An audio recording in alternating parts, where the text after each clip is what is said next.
الحمد للہ رب العالمین والعاقبۃ للمتقین والصلاة والسلام علی اشرف الانبیاء والمرسلین وآلہ الطیبین الطاہرین وصحبہ الاکرمین اجمعین. اما بعد، قال اللہ تبارک وتعالی فی القرآن المجید والفرقان الحمید. فاعوذ باللہ من الشیطان الرجیم، بسم اللہ الرحمن الرحیم. قوت عشق سے ہر پست کو بالا کر دے، دہر میں اسم محمد سے اجالا کر دے. وہ دانائے سبل قطم الرسل، مولائے کل جس نے غبار راہ کو بخشا، فروغ وادی سینا. معزز و مکرم برادران طریقت، میرے برادر عزیز سید شاہ مقصود قادری الموسوی نصیر پاشا، جو میرے بچپن کے رفیق بھی ہیں اور قانواد قادریہ موسویہ کے نبیرہ بھی ہیں، وہ آسٹریلیا سے تشریف لائے ہیں. میں تہہ دل سے ان کا بھی پرتپاک استقبال کرتا ہوں. شہزادگان اور سرکار پیر و مرشد کے سلسلے سے وابستہ تمام مریدین، دکن قدس اللہ سرہم نورانی کی معیت میں ہم نے اس مجلس میں بارہا شرکت کی سعادتیں حاصل کی ہیں، اور جو برسوں سے آتے رہے ہیں انہیں پتہ ہے، انہیں خبر ہے کہ عظمتوں اور نسبتوں کے کہ انہوں نے تاریخ کا بھی انتخاب کیا تو ایسا کہ زمانہ ایک طرف جس تاریخ کو چھوڑ رہا تھا، شہزادے غوث اعظم نے اسی تاریخ کو انتخاب کیا. 20ویں شریف عمومی طور پر 11 ہوتی ہے. سرکار کا یہ بڑا احسان ہے ہم مریدین سلسلہ پر، وابستگان سلسلہ پر. تو پوچھنے والوں نے اس محفل کے حوالے سے پوچھا بھی کہ آپ نے اس تاریخ کا انتخاب کیوں کیا پیر و مرشد سے؟ تو شہزادے غوث اعظم حضور خطیب دکن سرکار نے ارشاد فرمایا کہ ایک تو 20 تاریخ مولا علی مشکل کشا سے منسوب ہے، دوسری اس میں جو شب آتی ہے وہ میرے جد اعلیٰ سرکار موسیٰ قادری کی تاریخ ہے. تو نور علی نور کا مصداق ہم کو وہ عظیم تاریخ ملی ہے کہ ایک طرف سیدوں کے جد اعلیٰ مولا علی مشکل کشا کا ذکر اس محفل میں ہوتا ہے، تو ساتھ ہی ان کے وارث سرکار مستغنی عن الالقاب سیدنا موسیٰ قادری رضی اللہ تعالی عنہ کی نسبتوں کا بھی اس مجلس میں فیضان تقسیم کیا جاتا ہے. ہر سلسلے میں اللہ رب تبارک و تعالیٰ کچھ ایسی چنندہ شخصیتوں کو پیدا فرماتا ہے جن کی وجہ سے یہ سلسلہ طریقت کا معروف ہو جاتا ہے. جیسے سلسلہ عالیہ قادریہ، سرکار پیران پیر غوث اعظم دستگیر کا سلسلہ کوئی نیا سلسلہ بولیے نہیں ہے. پیران پیر غوث اعظم دستگیر کا سلسلہ وہی ہے جو حضرت ابو سعید مخزومی کا سلسلہ ہے. غوث پاک کا سلسلہ وہی ہے جو سر سقطی کا سلسلہ ہے، جو جنید بغدادی کا سلسلہ ہے، جو بشر حافی کا سلسلہ ہے، ابو بکر شبلی کا سلسلہ ہے، جو معروف کرقی کا سلسلہ ہے. غوث پاک کوئی نیا سلسلہ لے کر بولیے نہیں آئے، بلکہ وہی سلسلہ جو سلسلتاً چل رہا ہے. سلسلہ کہتے ہی اسے جو ٹرانسمیشن میں جو کنسسٹنٹ ہو، جس کی کوئی کڑی ٹوٹنے نہ پائے. عربی زبان میں سلسلہ چین کو کہتے ہیں. کس کو؟ لغوی معنی جو ہے اس کا چین کا ہے. اور چین آپ نے دیکھی کہ کڑی سے کڑی، کڑی سے کڑی، کڑی سے کڑی مل جاتی ہے. لیکن یہ غوث اعظم پیران پیر دستگیر قطب ربانی صاحب الاشارات والمعانی کا فیضان کرم ہے کہ یہ سلسلہ غوث اعظم کے پیران کرام سے منسوب یا موصوف نہیں ہوا، ذات ہی ایسی آئی کہ سلسلہ غوث اعظم سے منسوب ہو گیا. پھر اس سلسلے کی فروعات ہوئی، اس کی شاخیں ہوئی، اس کی برانچز ہوئی. یہ سلسلہ در سلسلہ چلتا رہا. پھر رزاقی ہوا، پھر وہابی ہوا. یہ سلسلہ پھیلتا رہا، پھولتا رہا. ساری دنیا میں غوث اعظم کا فیضان لٹاتا رہا، اور آپ اس فیضان سے فیضیاب بھی ہوتے رہے، آپ ہو رہے ہیں، آپ کے آباء و اجداد بھی ہوتے رہے۔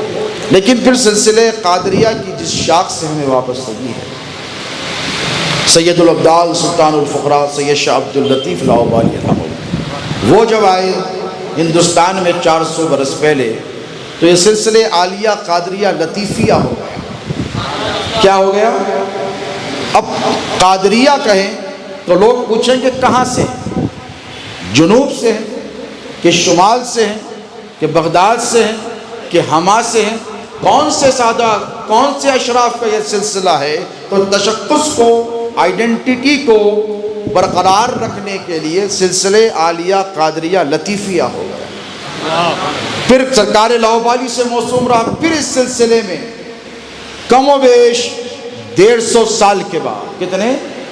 کم و بیش 100 سوا 100 150 سال کے عرصے میں ایک ذات نے جنم لیا، جس ذات کو ہم سرکار موسیٰ قادری کے نام سے، اور جن کا فیضان کرم، جن کی شان، جن کی شوکت، جن کی عظمت، جن کی رفعت، جن کا مقام، جن کی ولایت اور جن کے کرامات بالکل ویسے تھے جیسے ان کے دادا سرکار لاہوری کے یا پھر سرکار غوث اعظم کے تھے۔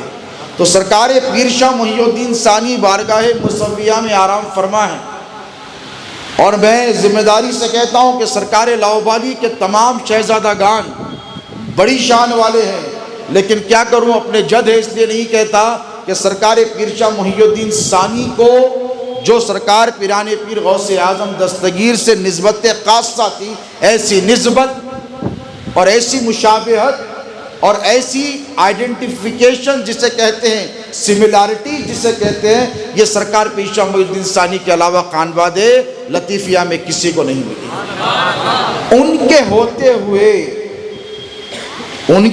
ہوئے بات مت کرو، مجھے بات کرنے دیں۔ ان کے ہوتے ہوئے پھر ایک شان کا شہزادہ اس خانوادے میں پیدا ہوا جو مستغنی عن الالقاب ہوا، سلاطین وقت جن کے مرید ہوئے، اور دریاؤں پر چلو بھر پانی ہاتھ میں لے کر یا پیالہ کٹورا پکڑ کر، یا پھر بعض روایتوں میں آتا ہے کہ چائے کی پیالی پر کرامت بتا دینا۔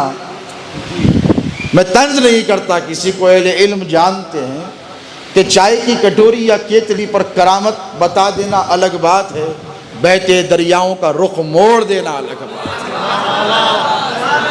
تو وہ واقعہ بھی آپ جانتے ہیں سرکار موسیٰ قادری کا، کہ جب طغیانی آئی، پتہ چلا کہ اب حیدرآباد نہیں بچے گا، تو سکندر جا جو تیسرا نظام تھا وہ سرکار کا متخذ تھا، اس کی محلات، اس کی بیٹیاں، یہ سب سرکار موسیٰ قادری کی مرید تھی۔ انہوں نے معروضہ کیا کہ دیکھو صدر المشائخ، کیا کہتے تھے؟ صدر المشائخ۔ یہ کتابوں میں لکھا ہے، داستانیں نہیں ہیں، کتابوں میں لکھا ہے کہ سرکار موسیٰ قادری کو تمام مشائخ اس دور کے صدر المشائخ کہتے ہیں، کہ یہ تمام مشائخ کے صدر ہیں۔ یہاں تک کہ حضرت بندہ نواز کے ایک پوتے ہیں سید محمد حسینی، ان کا تو یہ معاملہ تھا کہ وہ سلسلے چشتیہ کے پیر کامل ہوتے، لیکن صاحب تصرف ولی کامل تھے۔ ان کے پاس کوئی مرید ہونے جاتا تو وہ کہتے کہ صدر المشائخ کی موجودگی میں ہمارے پاس اتنی جرت نہیں کہ ہم مرید کریں، جسے مرید ہونا ہے سرکار موسیٰ قادری کے مرید ہوگا۔ کیوں؟ وہ مقام جانتے تھے، وہ رتبہ جانتے تھے۔ فارسی کا مقولہ ہے، ولی را ولی می شناس، ایک ولی ہی دوسرے ولی کو پہچانتا ہے۔ ولی کو پہچاننے کے لیے یا تو ولیوں کی خدمت میں بیٹھو، یا تم خود ولی ہو تو پھر ولی کا رتبہ، اس کی شان و شوکت جان پاؤ گے۔ پھر ایک عرصہ گزرا، سرکار موسیٰ قادری کے نام سے یہ سلسلہ موسوم ہو گیا۔ ہماری پہچان کیا ہے؟ سید آل مصطفیٰ قادری الموسوی، والد بزرگوار شہزادے غوث اعظم سید کاظم پاشا قادری الموسوی، اس کے اوپر سید موسیٰ قادری الموسوی ثانی، لطیف محی الدین قادری الموسوی۔ یہ سلسلہ ہمارے جد اعلیٰ حضرت حسینی پاشا قادری الموسوی تک چلا تو سب کے سب موسوی ہوئے۔ کیوں؟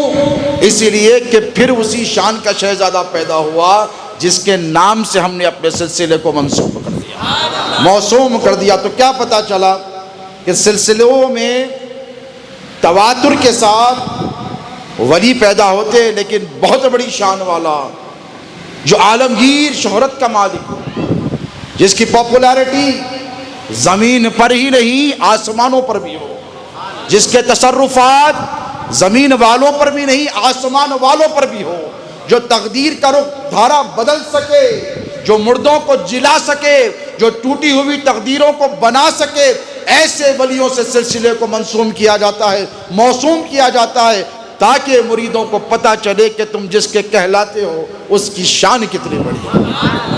پھر 150 سال گزرے، 200 سال تقریباً، پونے 200 سال، اس سلسلے میں ایک ٹھہراؤ رہا، اولیاء اقطاب پیدا ہوتے رہے، لیکن پھر قربان جائے اللہ نے وہ شہزادہ شان والا پیش کیا، وہ عطا کیا جسے ہم شہزادے غوث اعظم حضور خطیب دکن کے نام سے جانتے۔ یہ ہماری خوش نصیبی ہے کہ ہم ان کے دامن اقدس سے وابستہ ہے۔ میں ذمہ داری سے منبر رسول پر کہہ رہا ہوں کہ جو شہرت سرکار موسیٰ قادری کو 200 سال پہلے ملی تھی، اللہ کی طرف سے انعام ہے۔ یہ شہرتوں کا ملنا یہ اللہ کا انعام ہے، یہ من جانب اللہ ہوتی ہے۔ لوگ محنت مشقت کر کر مشہور نہیں ہوتے، وہ تو عز من تشاء و تذل من تشاء، اللہ جسے چاہے عزت دیتا ہے اور جسے چاہے ذلیل فرما دیتا ہے۔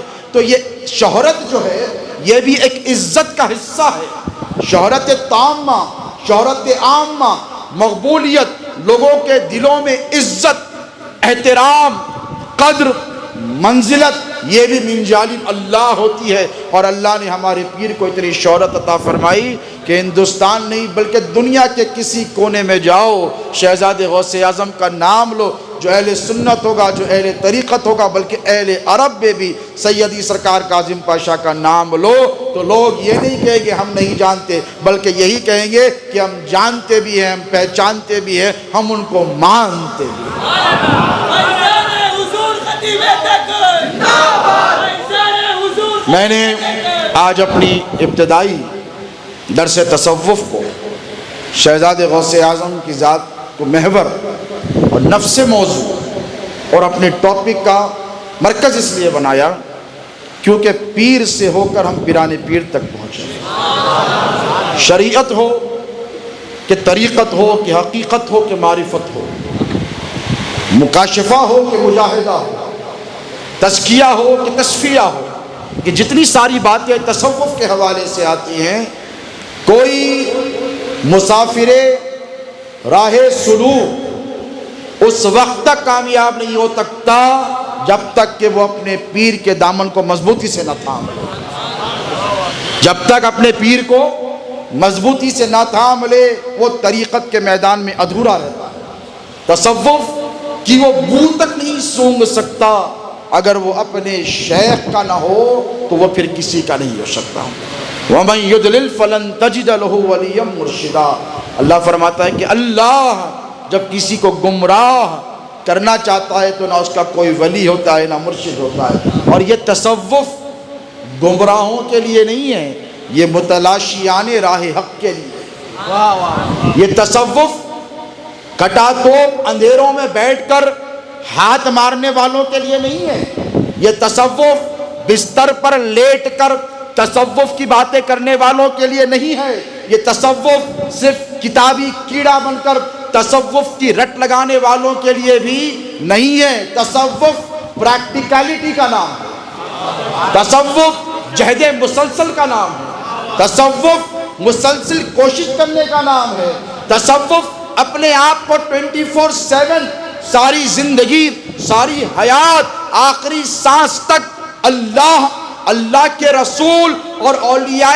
کاملین کی ان کی رضا کے حوالے کر دینے کا نام ہے، اپنی مرضی کی نفی کر دینے کا نام ہے، اپنی خواہشات کو اپنے پیر تلو کچیل دینے کا نام ہے۔ تو تصوف کوئی ایسی چیز نہیں ہے میرے پیارے کہ تم ایک محفل میں سیکھ جاؤ، تصوف کے لیے زندگیاں لگ جاتی ہیں، تصوف حاصل کرنے کے لیے عمریں گزر جاتی ہیں۔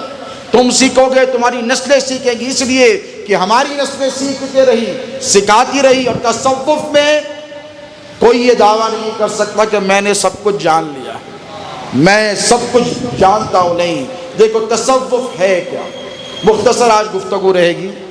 اللہ نے چاہا سرکار شہزادے غوث اعظم کا فیضان رہا تو یہ آج ماہانہ مجلس ہے، آپ آتے رہیں گے تو ہفتہ واری بھی ہو۔ دعا کرو کہ کوئی خانقاہ کے لیے بڑی جگہ مل جائے، یہاں ٹریفک کے مسائل ہوتے ہیں اور ہم لوگوں کو زحمت دینا نہیں چاہتے۔ اللہ نے چاہا شہزاد غوث اعظم کا فیض رہا تو بہت بڑی جگہ لیں گے، وہاں پر ہر ہفتہ آپ کو بلائیں گے، اور وہاں لنگر قادریہ بھی انشاءاللہ تقسیم ہوگا، سیر ہو کر جائیں گے روحانی اور جسمانی اعتبار سے انشاءاللہ۔ اس پر بھی کوشش چل رہی ہے، اللہ کامیابی عطا فرمائے۔ تصوف کے حوالے سے میں بہتر مختصر بات کروں گا، اسی لیے کہ ہمیں ذکر اللہ بھی ہے، اس کے بعد پھر سرکار پیر و مرشد کی حسب سابق عادت زیارت کے لیے بھی جانا ہے، پھر تناول تبرک کا بھی اہتمام رہے گا، پھر کل صبح مجھے بھی سفر کے لیے 9 بجے مہاراشٹر کے لیے روانہ ہونا ہے۔ تصوف کتنا سویٹ لگتا ہے نا، ہے کہ نہیں؟ ایسے مانو کہ کانوں میں رس گھول گیا، حلاوت آ گئی، سکون مل گیا۔ کیوں؟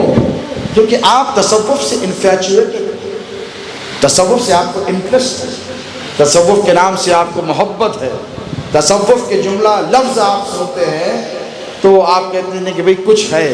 میں نے کہا پیارے یہ ہے کیا؟ کبھی اس پر غور و فکر کیا کہ تصوف کسے کہتے ہیں؟ تصوف کا مادہ ہے صوف۔ کیا ہے؟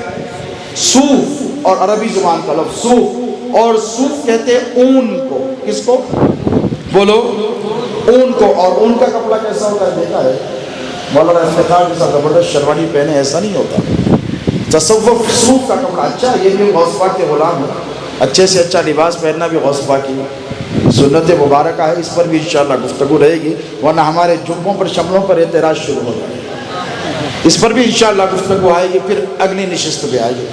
دیکھو یہ تصوف کا نام کیسے پڑا، اس کا مادہ جو ہے جہاں سے اوریجن ہوا ہے، ورڈ کسی بھی زبان میں اوریجن دیکھا جاتا ہے کہ بھئی یہ شروع کہاں سے ہوا، تو تصوف جو ہے کا مادہ ہے صوف، اور صوف کہتے ہیں اون کو، اور اون جو ہوتا ہے وہ کھردڑا کپڑا ہوتا ہے، وہ نرم پوشاک والا کپڑا نہیں ہوتا ہے، وہ باہر سے بھی کھردرا نظر آتا ہے، جسے ہم گڈرا کہتے ہیں نا، رف ایک دم، اور اندر سے بھی رف ہوتا ہے، بالکل ایسا نہیں ہوتا کہ بہت نرم ہو، ملائم ہو، کاٹن کی طرح، کاٹن ہی سے بنایا جاتا ہے ایک بات ہے، لیکن کھردرا بنایا جاتا ہے، رف اس کا سرفیس جو ہوتا ہے نا بالکل رف ہوتا ہے، ہاتھ لگاؤ تو گھسے جائے، اندر سے بھی دیکھو تو زیادہ زور سے اسکن پہ اگر مل دو تو ریشز نکل کر آ جائے، اتنا رف ہوتا ہے کپڑا۔ کیوں ہوتا ہے؟ صوفیوں نے یہ کپڑا کیوں پہنا؟ توجہ طلب بات، صوفیوں نے، صوفیاء کرام نے یہ کپڑا کیوں پہنا؟ یہ توجہ طلب بات، ایسے ہی نہیں پہنا ہوگا۔ اون کا کپڑا ابھی بھی مارکیٹ میں ملتا ہے، جا کر دیکھو، اور اس کو پہننے والے، لغوی معنی جو ہے اس کو پہننے والے صوفی کہلاتے ہیں، اور اس راہ سلوک پر عمل کرنے والے، جس راہ سلوک پر عمل کر رہے ہیں وہ تصوف کہلایا۔ سمجھ گئے؟ تصوف صوف سے ہے، اور صوفی جس نے صوف پہن لیا وہ صوفی کہلایا، اور صوفی کی جمع ہے صوفیاء کرام۔ تو یہ ہو گیا مختصر سا تعارف تصوف کا، بہت ساری اصطلاحات ہیں اس کی۔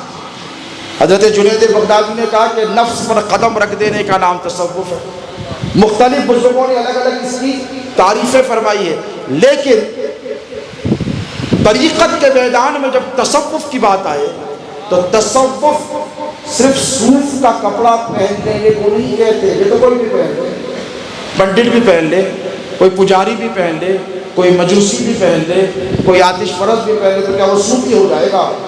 صرف لباس پہننے سے صوفی نہیں ہوگا، صوفی وہی ہوگا۔ اور صوفیہ نے اس لباس کو کیوں پسند کیا؟ آپ ہم تو درکنار اچھے آج کے اس دور میں وہ کپڑا نہیں پہن سکتے، تو معیوب لگا۔ اور پھر لوگ کہیں گے بھائی اگر علی پاشا پہن کر نکل جائیں آج کی تقریر کے بعد، یا ہم میں سے کوئی پہن کر مولانا نکل جائیں، ریاض حسین، عبداللہ شاہ صاحب پہن کر نکل جائیں، تو لوگ کہیں گے دکھاوا کر رہا ہے۔ کیا کہیں گے؟ وہ دکھاوا کر رہا ہے، یہ کیوں پہن رہا ہے صوف؟ اندر کیا ہے؟ بات سمجھ میں آ رہی ہے؟ اندر کیا ہے؟ جب صوفیہ نے پہنا تو جاننے والوں نے جانا کہ ایسے ہی نہیں پہنا، کہ صوفی کون ہوتا ہے؟ صوفی وہ جو کم سوتا ہے، صوفی وہ جو کم بولتا ہے، صوفی وہ جو کم کھاتا ہے، صوفی وہ جو کم سوتا ہے۔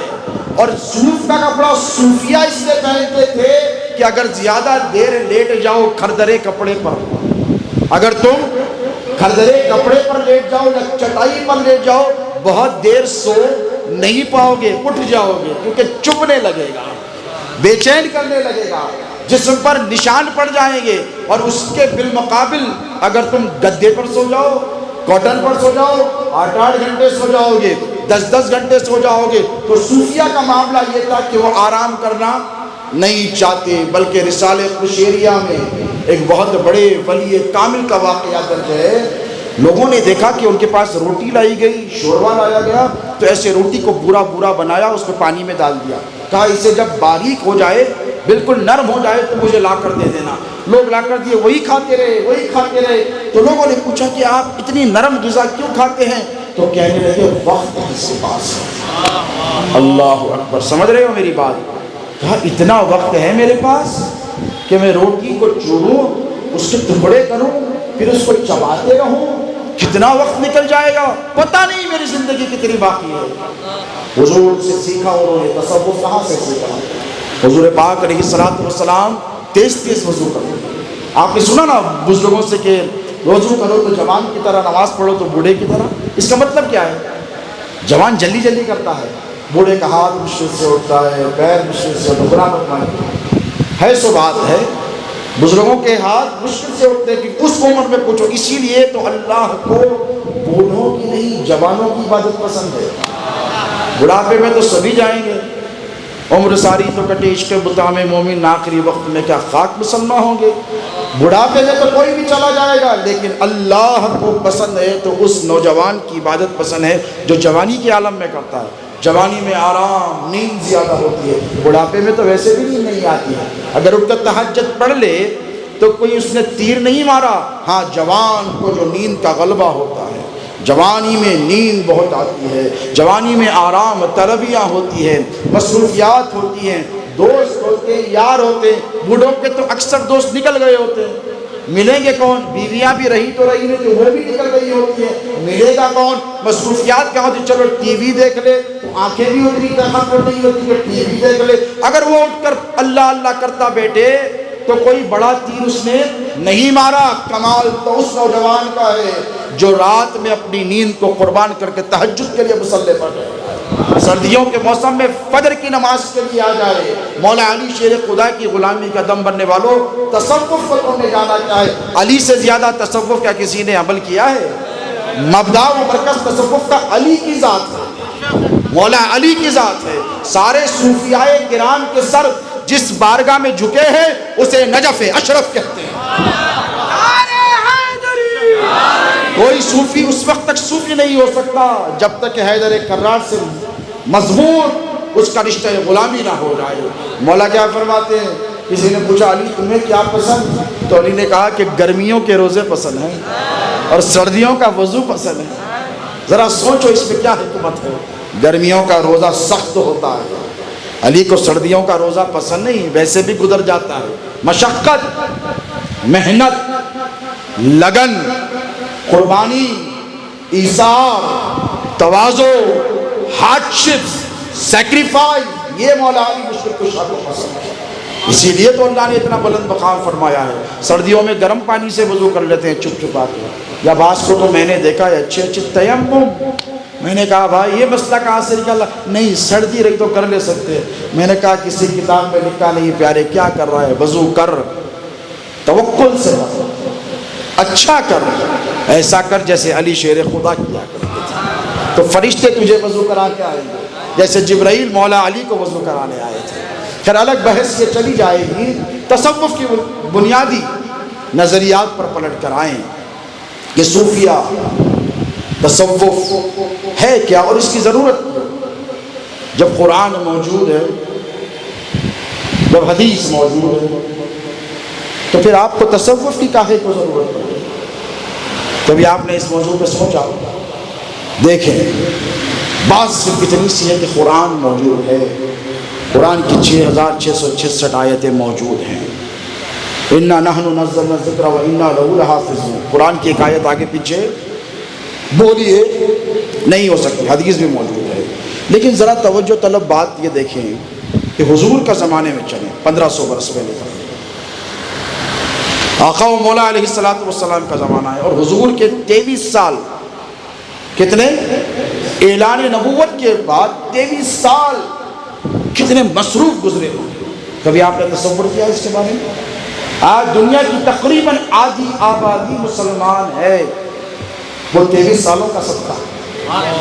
40 سال تو حضور نے کسی کو بولا ہی نہیں نا. گھر والے جانتے تھے، بی بی آمینہ جانتی تھی کہ یہ اللہ کے نبی، حضرت عبد المطلب جانتے تھے کہ یہ اللہ کے نبی ہیں، اور جسے دنیا کفر کا فتویٰ لگاتی تھی وہ سرکار سیدنا ابو طالب علیہ السلام جانتے تھے کہ یہ اللہ کا رسول ہے. گھر والے جانتے تھے. لیکن 40 سال کے بعد حضور نے اعلان نبوت فرمایا تو کتنے ایئرس میں؟ 23 ایئرس. صرف 23 سال میں حضور پر کیا کیا ذمہ داری عائد ہوئی. قرآن کا نزول ہوتا رہا، اور قرآن کا نزول تو ایسا کوئی معمولی بات نہیں ہے. قرآن کا نزول لو انزلنا هذا القرآن على جبل لرأيته خاشعا متصدعا من خشية الله. اللہ کہتا ہے یہ قرآن اگر میں پہاڑ پہ اتاروں نا تو میری خوف سے ریزہ ریزہ ہو جائے. تو یہ جو پروسیس تھا وحی کے نزول کا، یہ کوئی آسان پروسیس نہیں تھا، یہ بہت ٹف پروسیس تھا. پہاڑ پر ڈالو اتنا بوجھ، بڑے سے بڑا پہاڑ ریزہ ریزہ ہو جائے اللہ کہتا ہے، تو اتنا بوجھ میرے نبی کے قلب نازک پر اترتا تھا. وہی کا کوئی معمولی ویٹ نہیں تھا. تو خالی اسی کو لے لے آپ، اس ذمہ داری کو لے لے، اسی ذمہ داری کو وہی کے نزول کی، تو کتنا بڑا کام ہے. وہ جو پہاڑ نہ سنبھال سکے حضور اپنے قلب پر اتارے. ڈائریکٹ کوئی لے سکتا ہے؟ موسیٰ پہاڑ پر اللہ نے تجلی کی، گر گئے غش کھا کر. موسیٰ دیکھ سکے یہ ڈائریکٹ میرے حضور کا تصرف ہے، میرے حضور کا اختیار ہے، میرے حضور کی طاقت ہے، یہ قوت ہے میرے نبی کی کہ حضور ڈائریکٹ اپنے قلب پر لے رہے ہیں. تو یہی مصروفیات بہت تھی. اس کے بعد تبلیغ اسلام کا کام، خفیہ طور پر کام. اس کے بعد میٹنگز ہوتی ہیں. اللہ کے رسول علیہ السلام چھپ چھپا کر گھروں میں جاتے ہیں، لوگوں کو صحابہ بلا بلا کر لاتے ہیں. اس کی سیرت کے حوالے سے الگ تفصیلات بعد میں آئیں گی. بلا بلا کر لاتے ہیں. اس کے بعد قربوت، اس کے بعد مظالم، اس کے بعد مشاکل، اس کے بعد مشکلیں، آزمائشیں، بدتمیزیاں، حضور کے ساتھ گستاخیاں، حضور کے خاندان کے ساتھ گستاخیاں، اصحاب پر ظلم، زیادتی، جور، ستم کے پہاڑ توڑ دیے گئے. یہ ساری چیزیں ہیں، یہ 23 سال میں ہو رہی ہیں. توجہ ہے آپ کی. صحابہ کی تعلیم و تعلم 23 سال میں ہو رہا ہے. منہیات کیا ہے؟ یہ 23 سال میں بتائی جا رہی ہے. کیا کرنا ہے؟ یہ 23 سال میں بتایا جا رہا ہے. امر بالمعروف، اچھے کاموں کی ترغیب، یہ 23 سال میں دی جا رہی ہے. نہیں عن المنکر، یہ 23 سال میں دیا جا سارے کام. اس کے بعد جنگیں بھی 23 سال کے اندر ہو رہی ہیں. بڑی بڑی جنگیں ہو رہی ہیں. صحابہ شہید ہو رہے، کٹ کٹ کر گر رہے ہیں، کٹ کٹ کر گر رہے ہیں. سید الشہداء کی شہادت بھی اسی 23 سال میں ہے. تو آپ مجھے بتائیے، ایکسپیڈیشنز ہیں، خطوط ہیں، بادشاہوں سے مکالمات ہیں، وفود کی آمد ہے. پھر اس کے بعد یہ عالم ہے کہ کوئی بیوی میرے نبی کی یہ نہیں کہہ سکتی کہ نبی نے ہمیں وقت نہیں دیا. ہر بیوی کو وقت بھی دے رہے ہیں. حسنین کریمین نے شکایت نہیں کی کہ نانا جان نے ہمیں سینے سے نہیں لگایا. نانا جان کے پاس اتنا وقت ہے کہ حسنین کریمین کو اپنی زبان چسا رہے ہیں. نانا جان کے پاس اتنا وقت ہے، اس امت کے نبی کے پاس اتنا وقت ہے کہ اپنی پشت پر اپنے نواسوں کو بٹھا کر پھر رہے ہیں. اسی نانا جان کے پاس اتنا وقت ہے کہ امام حسن امام حسین کی تربیت بھی فرما رہے ہیں. یتیم بچوں کے لیے میرے نبی کے پاس وقت ہے، بیواؤں کے لیے میرے نبی کے پاس وقت ہے، ہر ایک کے لیے حضور کے پاس وقت ہے. اتنی وقت میں برکت اور پھر اتنی ساری مصروفیات. دنیا کائنات میں کوئی ذات ایسی پیدا نہیں ہوئی جو اتنا بزی رہا ہو میرے نبی کے سوا. پھر راتوں کی عبادت، پیروں پہ ورم. بتاؤ وہ نبی کتنے مصروف رہے ہیں اپنی زندگی میں. اللہ کہتا ہے محبوب تھوڑی تھوڑی دیر تو آرام کر لیا کر، رات بھر کیوں ٹھہرتا ہے؟ تو اب تصوف کی ضرورت کیوں پڑی جب یہ موجود ہے؟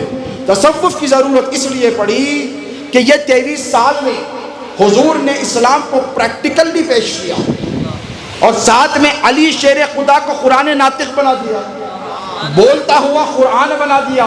اب حضور کے زمانے میں کوئی دارالعلوم تھا، کوئی مدرسہ تھا، قرآن کے علاوہ کوئی کتاب تھی؟ وہ تو حضور نے حدیث لکھنے سے بھی منع فرمایا تھا صحابہ.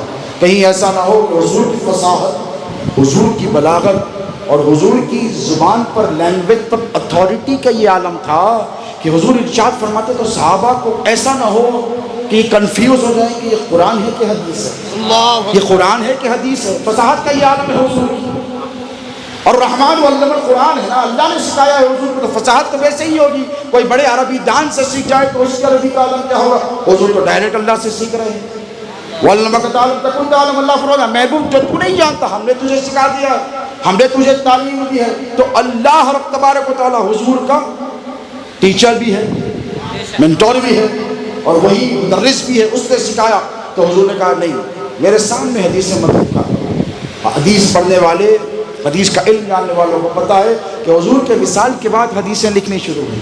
صحابہ ایک دوسرے کے پاس جاتے رہے، آپ نے کیا سنا تھا، آپ نے کیا سنا تھا، آپ نے اس کے یہ ایک اس کی الگ بحث ہے۔ تو اب تصوف بیٹھو، اب تصوف کی ضرورت کیوں؟ اب تصوف کی ضرورت کیوں؟ اس لیے کہ تصوف کیا ہے؟ تصوف کوئی نئی چیز نہیں ہے۔ تصوف کو بدعت کا نام نہ دیا جائے، نہ، اسی لیے کہ بدعت اس سے کہتے ہیں کہ دین میں کوئی نئی چیز ایجاد کی جائے which is directly is in conflict with قرآن اور حدیث، قرآن سے حدیث سے ڈائریکٹ تصادم جس کا ہو، جو متصل تعلیمات سے حدیث سے اور قرآن سے، اسے کیا کہتے ہیں بولو؟ بدعت۔ تصوف بدعت کا نام نہیں ہے، تصوف پریکٹیکلٹی کا نام ہے۔ قرآن اور حدیث کو جمع کر کر، دونوں کو جمع کر کر، دونوں میں موازنہ کر کر، اور دونوں سے استنباط کر کر مسائل کا، بھئی ایک مسئلہ لے لیا، قرآن کیا کہتا ہے اور اس کے بارے میں حضور کیا کہتے ہیں، ان دونوں کو جمع کیا۔ یہ حضور کے زمانے میں ہوا، تدوین قرآن کا ہوگی حضرت عمر کے دور میں، حضرت عثمان کے دور میں، حضرت ابوبکر صحیفہ نکالے، لیکن اکسی جسے کہتے ہیں وہ تو حضرت ذوالنورین جامع القرآن کہتے ہیں، حضرت عثمان کے زمانے میں ہوا، تقریباً 14-15 سال کے بعد حضور کے جانے کے۔ تو یہ قرآن سے اور حدیث سے سارے مسائل کو نکال کر، ہر موضوع، زندگی کے، آخرت کے، قبر کے، حشر کے، نشر کے، سارے معاملات کو مجتمع کر کر ایک کمپلیٹ سسٹم آف لائف، ایک نظام حیات بنا کر مسلمانوں کو سپرد کرنے کا نام تصوف ہے۔ اور اس پر عمل کرنا اس لیے ضروری ہے کہ آج ہزاروں سال کا عرصہ گزر گیا، تصوف سے کسی بھی ولی نے انحراف نہیں کیا۔ نہ غریب نواز نے کہا کہ تصوف غلط ہے، نہ سرکار موسیٰ قادری نے کہا کہ تصوف غلط ہے، نہ سرکار لاؤبالی نے تصوف کا انکار فرمایا، نہ سرکار پیر لاسانی سیدنا عبد القادر جیلانی نے تصوف کا انکار کیا۔ کیوں؟ تصوف کوئی نئی شے کا نام نہیں ہے، تصوف قلب کے تزکیے کا نام ہے۔ تصوف purification of civil and mind کا نام ہے، اینڈ باڈی اینڈ ہارٹ کا نام ہے۔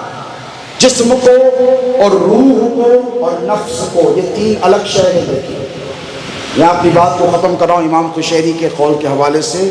عمومی طور پر یہ سمجھتے ہیں کہ روح الگ ہے، ایک ہے، نفس بھی ایک ہے۔ نہیں پیارے، یہاں دھوکہ کھا جاتے ہیں۔ نفس اور روح کو ہم ایک سمجھتے ہیں، اندر کی جو چیز ہے اس کو ایک ہی سمجھتے نہیں۔ نفس الگ شے کا نام ہے، روح الگ شے کا۔ روح ایک لطیف شے ہے، روح جو جسم کے اندر ہے نا، وہ ایک لطیف شے ہے۔ وَيَسْأَلُونَكَ عَنِ الرُّوحِ قُلِ الرُّوحُ مِنْ أَمْرِ رَبِّكَ، اللہ فرماتا ہے کہ محبوب تم سے روح کا سوال کرتے، کہہ دو یہ اللہ کے امر سے، اور ان کو علم نہیں دیا گیا، اس کا بڑا قلیل دیا گیا۔ عمومی طور پر تصوف کا بڑا گہرا تعلق روح سے اور نفس سے۔ کس سے؟ تصوف ظاہر کا نام نہیں ہے، جیسے شریعت ظاہری احکام کا نام ہے، حضور کی اتباع کا نام ہے۔ تصوف کیا ہے؟ طریقت کیا ہے؟ روح کی پاکیزگی، بالیدگی، اس کے پیوریفیکیشن کا نام ہے۔ کس کا نام ہے بولو؟ اس کے پیوریفیکیشن کا نام ہے۔ اور تصوف کیا کراتا ہے؟ تصوف روح پر کنٹرول کرتا ہے۔ تصوف کا نظام کیا ہے؟ آپ کی روح پر، آپ کے نفس پر، دونوں پر کنٹرول کرتا ہے۔ روح اتنی لطیف شے ہے، انشاءاللہ ایک ہی نشست میں یہ باتیں ختم ہونے والی نہیں ہیں، زندگیاں درکار ہے۔ نفس اور روح کو سمجھنا، بس اتنا سمجھ۔ نفس وہ جو آپ کو اعمال رذیلہ کی طرف، منہیات کی طرف، منکرات کی طرف، معاصی کی طرف، گناہوں کی طرف، سمجھ رہے ہیں آپ، نافرمانیوں کی طرف راغب کرے، اسے نفس کہتے ہیں۔ اسے کیا کہتے ہیں؟ نفس کہتے ہیں. نفس جسم میں ہر طرف سرایت کیا ہوا، نفس پیروں میں بھی ہے، نفس ہاتھوں میں بھی ہے، نفس شہوت میں بھی ہے، نفس تصورات میں بھی ہے، نفس خیالات میں بھی ہے، نفس بھٹکاتا ہے. اسی لیے اللہ رب تبارک و تعالیٰ نے فرمایا قد افلح من زکاہا وقد خاب من دساہا. جس نے اسے اچھا کر لیا وہ کامیاب ہو گیا. جس نے اس کا تزکیہ کر لیا. کس کا؟ تفسیر پڑھے تو معلوم ہوگا نفس کا تزکیہ. کس کا؟ روح کا نہیں. کس کا؟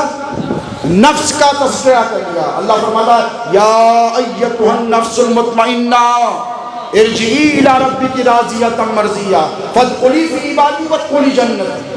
اے نفس مطمئنہ لوٹ اللہ کی طرف. تو ایک ہے نفس مطمئنہ اور ایک ہے نفس غیر مطمئنہ. اور نفس مطمئنہ، نفس جب مطمئن ہو جاتا ہے، نفس کیسے مطمئن ہوتا ہے؟ بولیے کیسے مطمئن ہوتا ہے؟ شہوات، نفسیاتی خواہشات، گناہوں کی طرف ذرا سا میلان ہوا، اسی راستے پر چل گئے. اسے کہتے ہیں اپنے آپ کو نفس کے حوالے کرنا. اور روح اتنی لطیف شے ہے کہ اگر ایک کافر کی بھی ہے تب بھی لطیف ہے. کیوں؟ اسی لیے کہ اللہ کے حکم سے اس کا کچھ نہیں ہے، اس کا کچھ نہیں ہے. قل الروح من امر ربی. سمجھ رہے ہیں آپ؟ ایک بڑا لطیف نقطہ دے رہا ہوں، کنفیوز نہیں ہونا. بڑا لطیف نقطہ. کافر کی روح ہے، ایک مسلمان کی روح ہے، دونوں بازو سو رہے، ایک ہی محلے میں، یہ گھر میں یہ گھر میں. مسلمان صاحب کی روح نکلی، سیدھا چلے گئی امریکہ یا قطر فیفا ورلڈ کپ دیکھنے کے لیے. بازو سو رہے تھے ہندو بھائی، ان کی بھی روح نکلی، انہوں بھی چلے گئے. انہوں سو رہے ادھر، پہنچ گئے ادھر، اور ان کی روح بھی چلے گئی اور وہ بھی فیفا ورلڈ کپ میں سب کچھ دیکھ کر آئے. جو نہیں دیکھ رہا تھا وہ بھی دیکھ کر آئے. یہ تو یہی سو رہے ہیں. تو اگر صبح میں دونوں کی ولو بالفرد فار ایگزامپل ملاقات ہوئی تو اس نے کہا کہ بھائی رات میں خواب میں گیا تھا. کہاں؟ فیفا ورلڈ کپ دیکھنے قطر. تو ہندو بھائی بولے میں بھی گیا تھا. کیا دیوانہ ہو جائے گا؟ نہیں بھائی میں بھی گیا تھا. کیسا؟ ڈریم میں، خواب میں. تو یہ بولے گا ہاں ہو سکتا، پاسبل. آپ تھوڑی یہ بولیں گے کہ تو کافر ہے تو تیری روح نہیں جا سکتی. خواب کا تعلق روح سے ہے.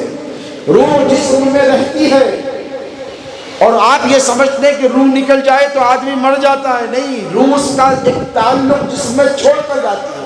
یہ اللہ کی طاقت، اللہ کی قدرت، اللہ کی قوت، اس کا کارخانہ قدرت کا نظام دیکھیے کہ ایک کافر کی بھی روح ہے تو بھی پرواز کر رہی ہے، مسلمان کی روح ہے تب بھی پرواز کر رہی ہے. دونوں ایکولی جا رہے ہیں. ان کو نہ فلائٹ کی ضرورت ہے، نہ پاسپورٹ کی ضرورت ہے، نہ ویزے کی، نہ امیگریشن کی. یہ سیدھا نکل کر جا رہی. تو کیا پتا چلا اگر کسی کافر، نافرمان، اللہ رب تبارک و تعالیٰ کی توحید کے منکر کی بھی روح ہے تو اللہ نے روح کی قوت کو ختم نہیں کیا بلکہ باقی رکھا ہے. ایک کافر کی روح عالم رویا میں، خواب کے عالم میں دنیا کے کسی بھی حصے کی سیر کر سکتی ہے. تو سوچو جب کافر کی روح کا یہ پرواز کا یہ عالم ہے تو مسلمان کی روح کی پرواز کا عالم ہے. من عرف نفسه فقد عرف ربه. جس نے اپنے نفس کو پہچان لیا اس نے اپنے رب کو پہچان لیا. تو آؤ اس بات کا عہد کریں کہ ہم غوث اعظم محبوب سبحانی کے غلام، ہم خطب ربانی کے غلام، ہم اس سلسلے کے پیروکار ہیں جو تمام سلاسل طریقت میں سب سے افضل ہے. ہم اس شیخ کامل کے مرید ہیں جو ہر جہت سے، ہر اعتبار سے، ہر ڈائریکشن سے، ہر لحاظ سے تمام مشائخ کائنات میں سب سے افضل ہے، سب سے اعلیٰ ہے، سب سے اولیٰ ہے، سب سے بالا ہے. وہ ہمارا پیر محبوب سبحانی خطب ربانی. ہم ان کے غلام ہیں جنہوں نے 40 سال عشاء کے وضو سے فجر کی نماز پڑھی. بولو ہے کہ نہیں؟ ہم ان کے غلام ہیں جن کے سامنے نفس کا یہ عالم تھا. یا ایتھا النفس المطمئنہ. اللہ کہتا ہے قد افلح من زکاہا. پیرانے پیر غوث پاک نے اسے پریکٹیکل کر کے بتایا. یہ پریکٹیکل جو کر کر غوث پاک نے بتایا نا، اس کو کیا کہتے ہیں؟ اسی کو تصوف کہتے ہیں.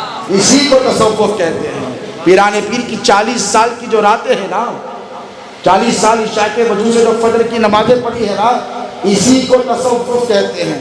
پیرانے پیر غوث اعظم دستگیر بھوکے رہے ہیں، پتے کھا کر جیے ہیں، جنگل جنگل اللہ کی عبادت اور ریاضت میں نکل گئے ہیں، مکاشفات میں رہے ہیں، مجاہدات میں رہیں، ان پر انکشافات ہوتے رہے، وہ مکشوف بنے تو کیسے بنے؟ اسی تصوف کو فالو کریں۔ پیران پیر نے جو جو کیا ہے نا، ہم قادریوں کے لیے تو کم از کم یہی کافی ہے کہ سرکار غوث پاک کی جو ساری زندگی ہے نا 92 سال کی، یہ ساری زندگی کا نچوڑ تصوف ہے، اسی پر ہم کو آپ کو عمل پیرا ہونا ہے۔ اور یاد رکھو یہ روح کے تقاضے ہیں، جیسے نفس کے تقاضے ہیں، نفس خواہش کرتا ہے نا اچھا کھانا، دے دیتے ہو، آج بریانی کھانا دل بولتا ہے، دے دیتے ہو، آج بریانی سے اوٹ گیا بھائی، 8 دن سے دعوتاں کھا رہا ہوں، بور ہو گیا، آج میرے کو بریانی نہیں کھانا ہے، آج میرے کو دال چاول کھانا ہے۔ کون بول رہا ہے یہ؟ نفس بول رہا ہے۔ اور جو نفس بول رہا ہے اسے دے رہے ہو، ذرا سوچو، وہ نفس جو ختم ہو جانے والا ہے اس کو دے رہے ہو، جو روح ہمیشہ رہنے والی کبھی اس کا خیال نہیں کرتے۔ اسی لیے دیکھو بزرگوں کے آستانے پر جاؤ تو کیا کہتے ہو؟ کیا روحانی سکون ملا ہے روح؟ بولا بیٹا آپ روح کو پہچانتے، کبھی ملے کبھی دیکھے، اس کے تقاضے معلوم ہیں؟ نہیں حضرت اتنا ڈیٹیل میں تو نہیں گیا میں۔ پھر کیسا بولتی ہے روحانی سکون ملا؟ پھر آپ نے کیسے کہا؟ وہ سب نہیں معلوم، بولے دل کو بڑا سکون ملا، جتنا بوجھ تھا نا یہ سب چلا گیا۔ کیوں؟ جب تم اولیاء کاملین کے دربار میں جاتے ہو، جو اہل تصوف ہیں وہ تمہارے دل پر نظر کرتے ہیں، وہ دیکھتے ہیں کہ اس کی روح بے چین ہے، اس کی روح بے قرار ہے، اس کی روح چلتے چلتے گر جا رہی ہے۔ تم کیا کرو گے اگر بچہ چلتے چلتے گر جائے؟ گرنے دو گے؟ نہیں، ہاتھ تھام لو گے نا۔ باپ ہو تو تھام لو گے، محلے والے بھی ہو، بچہ اگر خطرناک راستے پر چل گیا ہے تو کیا کرو گے؟ ہاتھ پکڑ لو گے؟ نہیں بیٹا تم گر جاؤ گے، مجھے ہاتھ پکڑنے دو۔ تو ٹھیک اسی طرح اللہ والوں کا یہ عالم ہے کہ امام موسیٰ قادری سرکار کے دربار میں جاؤ، کہ سرکار پیشہ محی الدین ثانی کے آستانے پہ جاؤ، چاہے حضرت بابا شرف الدین کے پاس جاؤ، یا حضرت یوسفین کے پاس جاؤ، اجمیر جاؤ کہ گلبرگہ جاؤ کہ کلیجر جاؤ کہ دلی جاؤ کہ بغداد جاؤ، جس ولی کے پاس تم جاؤ وہ دیکھتے ہیں کہ یہ تصوف کے راستے پر اس کے قدم ڈگمگا رہے ہیں، یہ گر رہا ہے تو اولیاء بڑھ کر ہاتھ تھام لیتے ہیں۔ تمہیں نظر نہیں آتا، تمہاری روح کو تھام لیتے ہیں۔ یہ جو برگشتہ ہو گئی ہے، یہ جو نافرمان ہو گئی ہے، جو یہ نافرمانیوں پہ لگی ہوئی ہے، اولیاء کاملین تمہاری روح پر توجہ کرتے ہیں، اس کی بے چینی دور ہو جاتی ہے، اس کی بے قراری دور ہو جاتی ہے۔ آزما کر دیکھ لو، اور جتنا بڑا سکون چاہیے اتنی بڑی بارگاہ میں چلا جاؤ۔ بغداد شریف ہو کر آئے، ہم سے پوچھو حسنی پیر صلی اللہ علیہ وسلم، ہم سے پوچھو کہ غوث پاک کے دربار میں کیا ملتا ہے۔ ارے یہاں موسیٰ قادری سرکار کی چوکٹ پر یا میرے پیر کے آستانے پر چلا جاؤ تو ایسا سکون ملتا ہے کہ راتوں رات لوگ نکل کر آتے ہیں، کوئی 12 بجے آتا ہے، کوئی 1 بجے رات کے، کوئی 2 بجے۔ میں نے کہا دیوانے سب چھوڑ چھاڑ کر کیوں آ رہا ہے؟ رات کے اس حصے میں لوگ تو بستر پر سکون کو تلاش کرتے ہیں، روحانی سکون تو بستروں پر ملتا ہے، تو یہاں کیا کر رہا ہے؟ تو کہنے والا کہے گا حضرت بات اتنی سی ہے کہ بستر پر سکون نہیں ملے گا، حضرت کے دربار کے پتھر پر سکون ملے گا، حضرت کے در کے پتھر پر سکون ملے گا۔ کیوں؟ یہ سکون تقسیم کرتے ہیں، یہ روحوں کو طاقت عطا فرماتے ہیں، یہ مری ہوئی روحوں کو جلا عطا فرماتے ہیں۔ کیوں عطا فرماتے ہیں؟ ان سے محبت کرتے ہیں، تمہیں مصیبت میں دیکھنا نہیں چاہتے، یہ تمہاری اصلاح چاہتے ہیں۔ کیا چاہتے ہیں؟ بولو، اصلاح چاہتے ہیں۔ سچے مرید وہی جو اپنے آپ کی ہمیشہ اصلاح کرتے رہیں، جد و جہد کرتے رہیں۔ میں یہ نہیں کہتا کہ آپ کو آسمانوں میں اڑنا ہے، میں یہ بھی نہیں کہتا کہ اتنے نیک بن جاؤ کہ جیب میں ہاتھ ڈالو تو دستے غائب ہو جائے، نوٹوں پہ نوٹیں نکل کر آئے۔ میں یہ بھی نہیں آپ کو کہہ رہا ہوں کہ آپ ہوا میں اڑیے یا پانی پر چلیے، نہیں، آپ زمین پر چلنا سیکھ جائیں۔ آپ صرف زمین پر سطحی لیول پر کہہ رہا ہوں، آپ جب زمین پر چلیں تو لوگ کہیں کہ دیکھو مصطفیٰ کا غلام آ رہا ہے، زمین پر چلیں تو کہیں دیکھو حیدر کرار کا غلام ایسی شان سے چل رہا ہے، آپ زمین پر چلیں تو کہیں کہ یہ دیکھو قادری آ رہا ہے، کوئی دیکھے تو کہے کہ کاظمی آ رہا ہے۔ تو اپنے اخلاق کو، اپنی عادات کو، اپنے اعتبار کو، اپنے طور کو، اپنے طریقے کو بدلنے کا نام، اسے پیوریفائی کرنے کا نام، اسے تزئین دینے کا نام، اسے سدھارنے کا نام، اسے نکھارنے کا نام تصوف ہے۔ اللہ سے دعا ہے کہ مولا ہمیں اور آپ کو تصوف کی راہوں پر گامزن فرمائے، تصوف کی تعلیمات سمجھنے کی توفیق عطا فرمائے۔ حق سبحانہ و تعالیٰ سے یہ دعا کہ مولا کریمہ، کارسازہ، بندہ نوازہ، پروردگارہ، جو کچھ کہا گیا ہے یا سنا گیا ہے، کہنے سے اور سننے سے زیادہ ہم سب کو اس پر عمل پیرا ہونے کی توفیق عطا فرما۔ وما علینا الا البلاغ المبین۔ حسب دستور تھوڑی دیر کے لیے ذکر اللہ کی محفل ہوگی۔